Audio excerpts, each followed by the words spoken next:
ಹೊಸದಾಗಿ ಮೊಗ್ಗೊಂದು ಹೂವಾಗಿ, ಆ ಹೂಗೆ ಈ ಹೆಣ್ಣ ಮೊಗವಾಗಿ, ಸುಳಿದಾಡ ಮಿಂಚಿಂದ ಕಣ್ಣಾಗಿ, ಗಿಳಿ ಮಾತು ಅವಳಾಡ ಮಾತಾಗಿ, ತಂಗಾಳಿಗೆ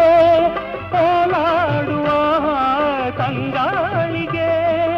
ಓಲಾಡುವ ಲತೆಯೊಂದು ನಡುವಾಯಿತೇನೋ, ನವಿಲೊಂದು ಕುಣಿದಂತೆ ನಡೆವಾಗ ಸಂತೋಷಗೊಂಡೆ, ಬೆಳದಿಂಗಳೊಂದು ಹೆಣ್ಣಾಗಿ ಬಂದಂತೆ ಕಂಡೆ,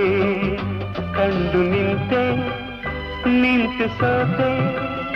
ಸೋತು ಕವಿಯಾಗಿ ಕವಿತೆ ಹಾಡಿದೆ, ಬೆಳದಿಂಗಳೊಂದು ಹೆಣ್ಣಾಗಿ ಬಂದಂತೆ